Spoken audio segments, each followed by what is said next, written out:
നമസ്കാരം. Shadow broadcasting free എഡ്യൂക്കേഷനിലേക്ക് സ്വാഗതം. എൻ്റെ പേര് അമ്മു. ഞാൻ പഠിപ്പിക്കാൻ പോകുന്നത് 3ാം ക്ലാസ്സിലെ മലയാളം. കഴിഞ്ഞ ക്ലാസ്സിൽ നമ്മൾ എവിടം വരെയാണ് പഠിച്ചു നിർത്തിയത്? അതെ, വായ്ത്താരികളെ കുറിച്ച് അല്ലേ? എല്ലാവരും വായ്ത്താരികൾ പാടി നോക്കിയോ?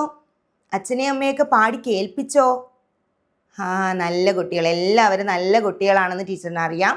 എല്ലാവരും പാടി കേൾപ്പിച്ചെന്നും അറിയാം. കഴിഞ്ഞ ക്ലാസ്സിൽ നമ്മൾ വാമൊഴി ചന്തമാണ് പഠിക്കാൻ തുടങ്ങിയത് അല്ലേ?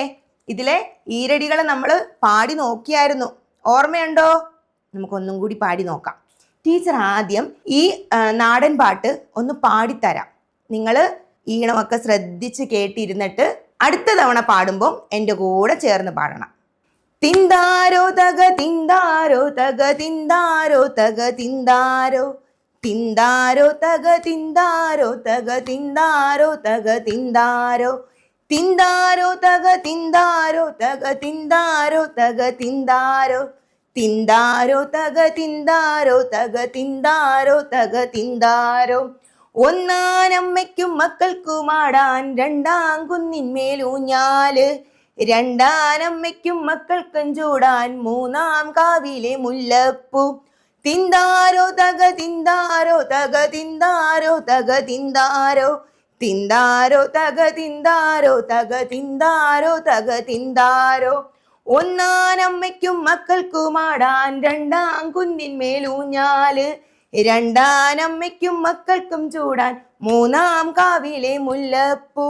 തിന്താരോ തക തിന്താരോ തക തിന്താരോ തക തിന്താരോ തിന്താരോ തക തിന്താരോ തക തിന്താരോ തക തിന്താരോ. മൂന്നാനമ്മയ്ക്കും മക്കൾക്കും ചാർത്താൻ നാലാം കാട്ടിലെ പൊന്മാല, നാലാനമ്മയ്ക്കും മക്കൾക്കും ചുറ്റാൻ അഞ്ചാം ചെമ്മുകിൽ പൂഞ്ചേല. തിന്താരോ തക തിന്താരോ തക തിന്താരോ തക തിന്താരോ തിന്താരോ തക തിന്താരോ തക തിന്താരോ തക തിന്താരോ. മൂന്നാനമ്മയ്ക്കും മക്കൾക്കും ചാർത്താൻ നാലാം കാട്ടിലെ പൊന്മാല, നാലാനമ്മയ്ക്കും മക്കൾക്കും ചുറ്റാൻ അഞ്ചാം ചെമ്മുകിൽ പൂഞ്ചേല. തിന്താരോ തക തിന്താരോ തക തിന്താരോ തക തിന്താരോ തിന്താരോ തക തിന്താരോ തക തിന്താരോ തക തിന്താരോ. ഇഷ്ടപ്പെട്ടോ എല്ലാവർക്കും? എളുപ്പമാണല്ലേ പാട്ട് പഠിക്കാൻ? നമുക്ക് ഈ വായ്ത്താരികൾ വന്നത് കൊണ്ട് തന്നെ ഇത് വളരെ ലളിതമായിട്ട് പഠിക്കാൻ സാധിക്കുന്ന ഒരു പാട്ടാണ്. എല്ലാവർക്കും ഇനി സ്കൂളിലൊക്കെ യുവജനോത്സവങ്ങളൊക്കെ വരുമ്പോൾ ഇതുപോലെ ഈ പാട്ടൊക്കെ നമുക്ക് എന്ത് ചെയ്യാൻ പറ്റും? പഠിച്ച് പാടാനും സമ്മാനങ്ങൾ മേടിക്കാനും ഒക്കെ സാധിക്കട്ടെ. അടുത്തത് എന്താ ഇവിടെ എഴുതിയിരിക്കുന്നേ? ആർക്കെങ്കിലും മനസ്സിലായോ ഇത് എന്താണെന്ന്? മനസ്സിലായില്ലേ? ടീച്ചർ പറഞ്ഞുതരാവേ. അടി തെറ്റിയാൽ ആനയും വീഴും എന്ന് വെച്ചാൽ എന്താ? ആനയ്ക്ക് അടി കൊടുത്ത് വീഴ്ത്തുന്നാണോ? ആണോ? അല്ല. എന്താ? ചുവട് പിഴച്ചാൽ ആനയും എന്തു ചെയ്യും? വീഴും എന്ന് വെച്ചാൽ വലിയ ബുദ്ധിമാനാണെന്ന് പറഞ്ഞ് നടക്കുന്ന വ്യക്തികൾക്ക് പോലും കയ്യിൽ നിന്ന് പറ്റുന്ന ചെറിയ പിഴവുകൾ മൂലം അവർക്ക് എന്ത് ചെയ്യാം? അടി പതറാം, അബദ്ധങ്ങൾ സംഭവിക്കാം. അതാണ് ഇതുകൊണ്ട് അർത്ഥമാക്കുന്നത്. അതവിടെ നിൽക്കട്ടെ. ഈ അടി തെറ്റിയാൽ ആനയും വീഴും. അടുത്തതെന്താ? അണ്ണാൻ കുഞ്ഞിനും തന്നാലായത്, അത്തം പത്തിന് പൊന്നോണം. ഇങ്ങനെ പറയുന്ന ശീലുകൾക്ക് നമ്മളൊരു പേര് പറയും. എന്താണെന്ന് അറിയാമോ നിങ്ങൾക്ക്?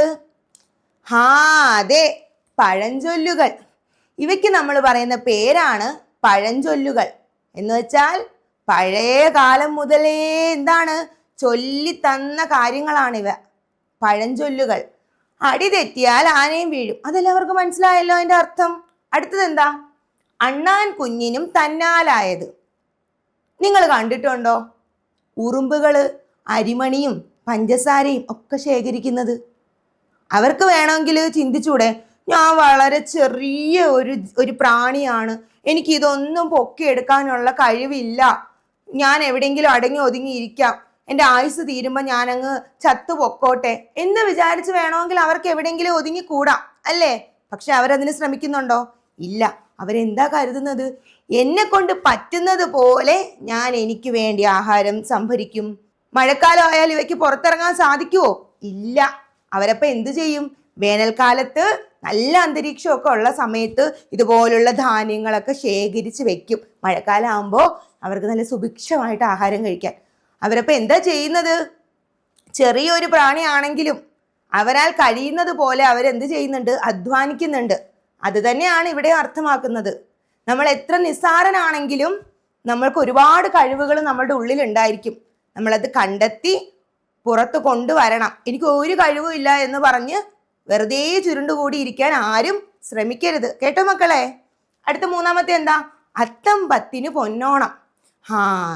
ഇനിയിപ്പോൾ ഓണമല്ലേ? ഇനിയിപ്പോൾ അടുത്ത കുറച്ച് ദിവസങ്ങൾ കഴിയുമ്പോൾ നമുക്ക് എന്താണ്? ഓണമാണ്. ഇപ്പം നിങ്ങൾക്ക് എല്ലാവർക്കും അറിയാല്ലേ, അത്തം വെളുത്താൽ നമ്മൾ എന്ത് ചെയ്യും? അത്തപ്പൂക്കൾ ഇടാൻ തുടങ്ങും അല്ലേ? അത്തം പത്തിനാണ് പൊന്നോണം. അത്തം എണ്ണി നമ്മൾ 10 ദിവസം ആകുമ്പോൾ നമുക്ക് എന്താണ്? തിരുവോണമാണ്. അത്തം പത്തിന് പൊന്നോണം. എലിയെ കൊല്ലാൻ ഇല്ലം ചുടരുത്. നമുക്കറിയാം, നമ്മുടെയൊക്കെ മിക്ക വീടുകളിലും ആരുടെ ശല്യമുണ്ട്? എലിയുടെ ശല്യമുണ്ട്.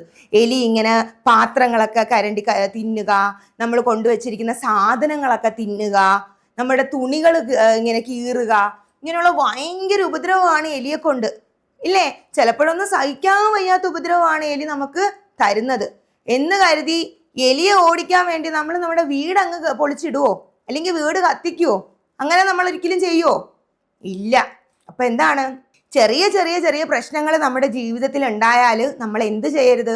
അതിൽ അടിപതറാതെ നമ്മൾ അതിന് മാർഗം കണ്ടെത്തി നമ്മൾ എന്ത് വേണം? മുന്നോട്ട് പോകാൻ ശ്രമിക്കണം.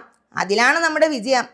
നമ്മൾ അടിപതറി അവിടെ അങ്ങ് വീഴുകയാണെങ്കിലോ പിന്നെ നമുക്ക് അവിടെ നിന്ന് ഉയർത്തെഴുന്നേൽപ്പ് ചിലപ്പോൾ സാധ്യമാവില്ല. അടുത്തത് എന്താണ്? കാക്കയ്ക്കും തൻ കുഞ്ഞ് പൊൻകുഞ്ഞ്. കാക്ക എന്ത് നിറ? കറുപ്പ് അല്ലേ? അന്ന് കരുതി കാക്കയുടെ കുഞ്ഞും കറുപ്പാന്നുകൊണ്ട് കാക്ക പറയണം, ഞാനോ കറുത്തു, എൻ്റെ കുഞ്ഞും കറുത്തിരിക്കുക, എനിക്കിതിനെ വേണ്ട എന്ന് പറഞ്ഞ് കളയുവോ? ഇല്ല. കാക്കയ്ക്ക് എന്താ? അതിൻ്റെ കുഞ്ഞ് പ്രിയപ്പെട്ടതാ. അതുപോലെ എല്ലാ അമ്മമാർക്കും എല്ലാ അച്ഛന്മാർക്കും അവരുടെ കുഞ്ഞുങ്ങൾക്ക് എന്തൊക്കെ പോരായ്മകൾ ഉണ്ടെങ്കിലും എന്തൊക്കെ കുറവുകൾ ഉണ്ടെങ്കിലും അവർക്ക് അവരുടെ മക്കൾ എന്ത് തന്നെയാണ്? മൂല്യമാണ്, അവരുടെ നിധി തന്നെയാണ്. അല്ലാതെ എൻ്റെ കുഞ്ഞ് കറുത്തിരിക്കുന്ന എൻ്റെ കുഞ്ഞിന് പഠിക്കത്തില്ല, അല്ലെങ്കിൽ അവന് ഒരു കഴിവുമില്ല എന്ന് പറഞ്ഞ് തള്ളിക്കളയുവോ? ഇല്ല. എല്ലാ അമ്മമാരും എല്ലാ മാതാപിതാക്കളും കുട്ടികളെ എന്ത് ചെയ്യും? ചേർത്ത് പിടിക്കും. അപ്പോൾ ഇവയെ നമ്മൾ എന്താ പറയുന്നതെന്നാ ഞാൻ പറഞ്ഞത് ആദ്യം? അതെ, പഴഞ്ചൊല്ലുകൾ. ഇത്തരത്തിൽ ഒരുപാട് പഴഞ്ചൊല്ലുകൾ നമുക്ക് ഉണ്ട്. നമ്മൾ അതെല്ലാം കളക്ട് ചെയ്യാൻ ശ്രമിക്കുക, അർത്ഥങ്ങൾ കണ്ടെത്താൻ ശ്രമിക്കുക. അപ്പം നമുക്ക് എന്ത് ചെയ്യാം? വീട്ടിലൊക്കെ എന്തെങ്കിലും സംഭവങ്ങളൊക്കെ ഉണ്ടാവുമ്പോൾ അല്ലെങ്കിൽ സ്കൂളിലൊക്കെ ഉണ്ടാവുമ്പോൾ നമുക്ക് ഇതുപോലെ പഴഞ്ചൊല്ലുകളിലൂടെ അവയെ എന്ത് ചെയ്യാൻ പറ്റും? വ്യാഖ്യാനിക്കാൻ സാധിക്കും. നിങ്ങൾ ഒന്ന് ശ്രമിച്ചു നോക്ക്. നിങ്ങൾ ക്ലാസ്സിൽ എന്തായി മാറും? ടോപ്പ് സ്റ്റാർ ആയിട്ട് തന്നെ മാറും. അപ്പോൾ എല്ലാവരും അന്തം വിടും, ഇവക്ക് എങ്ങനെ, അല്ലെങ്കിൽ ഇവൻ എങ്ങനെ ഇതൊക്കെ അറിയാം എന്നുള്ളൊരു ചിന്ത എന്ത് ചെയ്യും? അവർക്ക് എല്ലാവർക്കും ഉണ്ടാവും. അവർ നിങ്ങളെ എന്ത് ചെയ്യും? അനുകരിക്കാൻ ശ്രമിക്കും. അങ്ങനെ എല്ലാവരും നല്ല മക്കളായിട്ട് വളരുക. അപ്പോൾ ടീച്ചർ പഴഞ്ചൊല്ല് വെറുതെ ഒന്നും അല്ല പറഞ്ഞത്. എന്തിനു വേണ്ടിയാ പറഞ്ഞേ? ഇതേ നോക്കേ, ഈ പാഠത്തിൻ്റെ പേരൊന്ന് വായിച്ചു നിങ്ങൾ. പഴഞ്ചൊൽ പെരുമ. പഴഞ്ചൊല്ലിലെ പെരുമ എന്താണെന്ന് നമുക്കറിയാൻ പോവുകയാണ് നമ്മൾ. പാട്ടിലും കവിതയിലും മാത്രമല്ല ചൊല്ലുകളിലും ഒരു താളമുണ്ട്. നമുക്ക് നോക്കാം. ഈ വിവരണം വായിക്കുമ്പോൾ നമുക്കത് മനസ്സിലാവും. നിങ്ങളെല്ലാവരും സ്കൂളുകളിലോ അല്ലെങ്കിൽ വീടുകളിലോ ഒക്കെ കളിച്ചിട്ടുള്ളൊരു കളിയാവും. നാരങ്ങ പാലേ ചൂണ്ടിക്ക് 2 ഇലകൾ പച്ച പൂക്കൾ മഞ്ഞ, ഓടി ഓടി വരണ കള്ളനെ പിടിച്ചേ പിടിച്ചേ പിടിച്ചേ. ഇങ്ങനൊരു കളി കളിച്ചിട്ടുണ്ടോ കൂട്ടുകാരുമൊത്ത്? ഇവിടെ എന്താ? പിള്ളേർ തോണ്ടെ കളിക്കുകയാണ്. 2 കുട്ടികൾ ഇങ്ങനെ കൈയൊക്കെ പൊക്കി, അതിൻ്റെ ഇടയിൽ കൂടെ വേറെ കുട്ടികൾ ഇങ്ങനെ ഓടും. ഓടി ഓടി ഓടി പാട്ട് തീരുമ്പം ഒരാളെ അവരെന്ത് ചെയ്യും? പിടിക്കും. അങ്ങനെ കള്ളനെ എന്ത് ചെയ്യും? പിടിക്കും. അങ്ങനെ കളിക്കുകയാണ് കുട്ടികൾ. പൊടി പാറിയ കളിയാണ് മുറ്റത്ത്. എന്നുവെച്ചാൽ എന്താ? കളിക്കുന്നതിൻ്റെ കൂട്ടത്തിൽ കുറെ പൊടി വാരി എറിയുന്നാണോ? അല്ല, കുട്ടികളൊക്കെ അല്ലേ ഭയങ്കര ആർത്ത് ഉല്ലസിച്ചാവും കളിക്കുക. അപ്പം എന്ത് ചെയ്യും? ഭയങ്കര ബഹളം ഉണ്ടാവും. അതൊക്കെയാണ് ഉദ്ദേശിക്കുന്നത്. ആകെ കൂക്കും വിളിയും ബഹളമയം. എന്താ മക്കളെ കാക്കക്കൂട്ടിൽ കല്ലിട്ട പോലെ? അമ്മയാണ്. ഹായ്, നെയ്യപ്പത്തിന്റെ മണം. കുട്ടികൾ ആർത്ത് വിളിച്ചു. ഓ, കളിയൊക്കെ നിർത്തിയോ? എന്താണിപ്പോ എല്ലാവരും ഇങ്ങോട്ട് ഓടി വന്നത്? ഓ, അതങ്ങനെയാ. അരി എറിഞ്ഞാൽ 1000 കാക്കയെന്നല്ലേ? അല്ല, നീ എന്താ ബേബി അവിടെ ഒതുങ്ങിയിരിക്കുന്നത്? ബേബിയെ നോക്കി അമ്മ ചോദിച്ചു. അതെ, കളിക്കാനും കൂടിയിട്ടില്ല. തലവേദനയും പനിയുമാണത്രേ അവൾക്ക്. വയറുവേദനയും ഉണ്ട്. ബേബിയുടെ കൂട്ടുകാരി പറഞ്ഞു. 4 ഒരു നെയ്യപ്പം കഴിച്ചോ മോളെ? അമ്മ സ്നേഹത്തോടെ നിർബന്ധിച്ചു. വേണ്ടമ്മേ, എനിക്ക് വയ്യ. ബേബി ചിണുങ്ങി. കഷ്ടം തന്നെ. എൻ്റെ കുട്ടിക്ക് എന്തിഷ്ടാ നെയ്യപ്പം. അത് തിന്നാറായപ്പോഴോ? ആലിൻകായ പഴുത്തപ്പോ കാക്കയ്ക്ക് വായ്പുണ്ണ് എന്ന നിലയിലായി അവളുടെ കാര്യം. അമ്മ വിചാരിച്ചു. ബേബിക്കുട്ടിയെ, മോളുടെ പനി മാറുമ്പോ അമ്മ നെയ്യപ്പം ഉണ്ടാക്കി തരാട്ടോ. ബേബിയെ തൊട്ട് തലോടി ആശ്വസിപ്പിച്ച് അമ്മ അകത്തേക്ക് പോയി. മുറ്റത്തു നിന്നും വീണ്ടും ബഹളം ഉയർന്നു. കാക്കക്കൂട്ടിൽ കല്ലിട്ട പോലെ. കൊള്ളാല്ലേ? ഒരു ബേബിക്കുട്ടി ഉണ്ട്. ബേബിക്കുട്ടിക്ക് തലവേദനയാണ്. നെയ്യപ്പം ഉണ്ടാക്കി. ഇത്രയൊക്കെ കാര്യങ്ങൾ നമുക്ക് മനസ്സിലായില്ലേ? ഇത്രയൊക്കെ നിങ്ങൾക്ക് മനസ്സിലായിട്ടുണ്ടാവുള്ളൂ അല്ലേ? പക്ഷേ ഈ ഒരു പാഠത്തിന്റെ ഇടയിൽ നമ്മൾ പഠിച്ച കുറച്ച് കാര്യങ്ങളുണ്ട്. കുറച്ച് പഴഞ്ചൊല്ലുകളുണ്ട്. അവിടെ ഇവിടെ ആയിട്ട് കൊടുത്തിട്ടുണ്ട്. നിങ്ങൾ കണ്ടോ? ഇവിടെ നോക്കി നിങ്ങള്. കാക്കക്കൂട്ടിൽ കല്ലിട്ട പോലെ. അത് ഒരു പഴഞ്ചൊല്ലാണ്.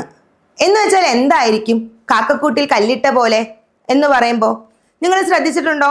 നമ്മുടെ വീട്ടുമുറ്റത്തൊക്കെ തെങ്ങിലും ഒക്കെ കാക്കക്കൂടുണ്ടെന്നുണ്ടെങ്കിൽ നമ്മൾ അതിൽ നിന്നെങ്ങാണം അതിൻ്റെ കുഞ്ഞോ എന്തെങ്കിലും ഒന്ന് താഴെ വീഴുകയോ എടുക്കുകയോ കാണാൻ ചെയ്തിട്ടുണ്ടെങ്കിൽ എന്ത് പറ്റുമെന്ന് അറിയാമോ? ഈ കാക്കകളെല്ലാം കൂടി നമ്മുടെ വീട്ടുമുറ്റത്ത് കൂടും.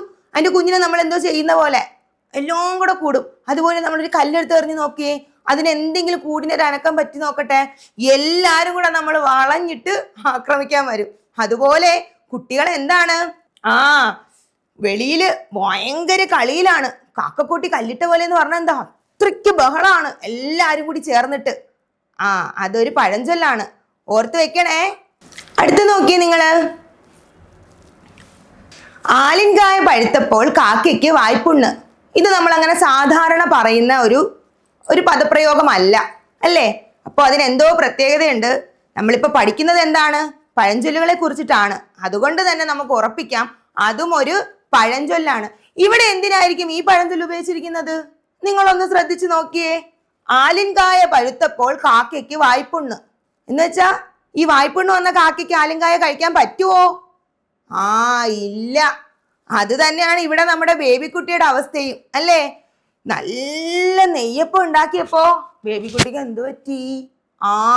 തലവേദന വന്നു. അപ്പൊ അവൾക്ക് കഴിക്കാൻ പറ്റുമോ? നെയ്യപ്പം കഴിക്കാൻ പറ്റുമോ? ഇല്ല. അത് തന്നെയാണ് ഇവിടെ ഉദ്ദേശിക്കുന്നത്. ആലിൻകായ പഴുത്തപ്പോൾ കാക്കയ്ക്ക് വായ്പുണ്ണെന്ന പോലെ നെയ്യപ്പം ഉണ്ടാക്കിയപ്പോ നമ്മുടെ ബേബിക്കുട്ടിക്ക് എന്തു വന്നു? തലവേദന വന്നു. വീണ്ടും ആദ്യം പറഞ്ഞ പഴഞ്ചൊല്ല് ഇവിടെ വീണ്ടും ആവർത്തിച്ചിട്ടുണ്ട്. കാക്കക്കൂട്ടിൽ കല്ലിട്ട പോലെ എന്നുള്ളത് ഇവിടെ ആവർത്തിച്ചിട്ടുണ്ട്. അപ്പോ ഇതിന്റെ ബാക്കി ഭാഗം നമുക്ക് അടുത്ത ക്ലാസ്സിൽ ചർച്ച ചെയ്യാം.